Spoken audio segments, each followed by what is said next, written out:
السلام علیکم ناظرین کرام، مریض کی عیادت کے فضائل۔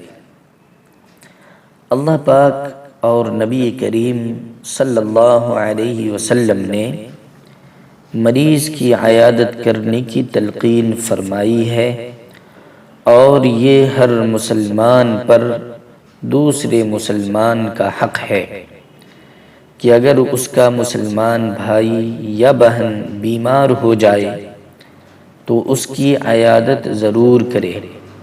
یہی ایک اچھے مسلمان کی خوبی اور انسانی شرافت کی عکاسی کرتا ہے، اور سنت نبوی صلی اللہ علیہ وسلم بھی یہی ہے۔ اب آپ کی خدمت میں اس موضوع پر 5 احادیث مبارکہ پیش کیے جاتے ہیں، جن سے آپ بخوبی اندازہ لگائیں کہ کسی مریض کی عیادت سے ہم اور آپ کو کیا فوائد حاصل ہوں گے۔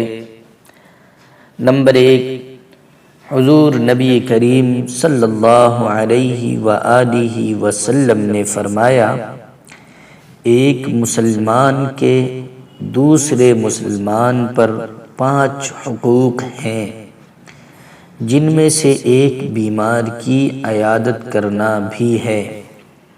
نمبر 2، رسول اللہ صلی اللہ علیہ وسلم نے فرمایا، قیامت کے دن اللہ پاک فرمائے گا کہ اے ابن آدم، میں بیمار ہوا، تو نے میری عیادت نہیں کی۔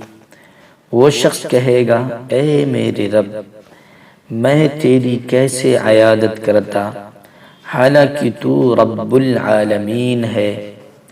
اللہ پاک فرمائے گا، کیا تجھے معلوم نہیں کہ میرا فلاں بندہ بیمار تھا؟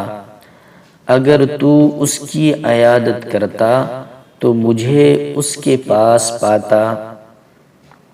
نمبر 3، رسول اللہ صلی اللہ علیہ وسلم نے فرمایا، مریض کی عیادت کرنے والا واپس آنے تک جنت کے باغ میں رہتا ہے۔ نمبر 4، رسول اللہ صلی اللہ علیہ وسلم نے فرمایا، جس شخص نے اچھی طرح وضو کیا اور ثواب کی نیت سے اپنے مسلمان بھائی یا بہن کی عیادت کے لیے گیا، اسے 70 سال کی مسافت کے برابر جہنم سے دور کیا جاتا ہے۔ نمبر 5، حضرت علی رضی اللہ عنہ بیان کرتے ہیں کہ جو شخص شام کے وقت کسی مریض کی عیادت کے لیے جاتا ہے تو اس کے ساتھ 70,000 فرشتے جاتے ہیں، جو صبح تک اس کے لیے استغفار کرتے رہتے ہیں۔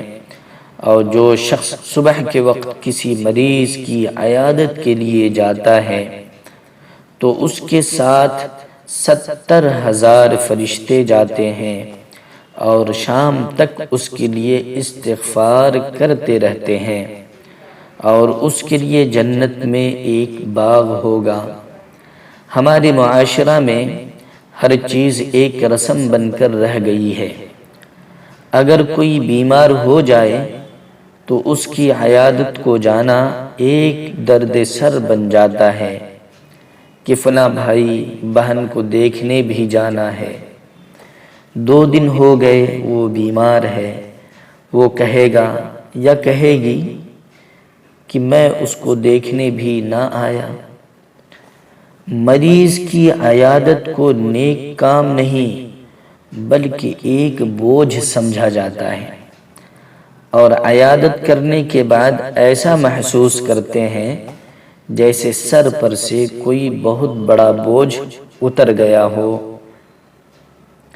جبکہ مندرجہ بالا احادیث کا مطالعہ اگر عمل کرنے کی نیت سے کیا جائے تو ایسا محسوس ہوگا کہ عیادت کرنے کی ضرورت مریض سے زیادہ عیادت کرنے والے کو ہے، کیونکہ اس سے نیکیوں میں کئی گنا اضافہ ہوتا ہے۔ اتنی پر اثر دین اسلام کی تعلیمات ہیں کہ مریض کی حوصلہ افزائی کے لیے جو شخص جا رہا ہے اس کو بھی دین اسلام نے محروم نہ رکھا۔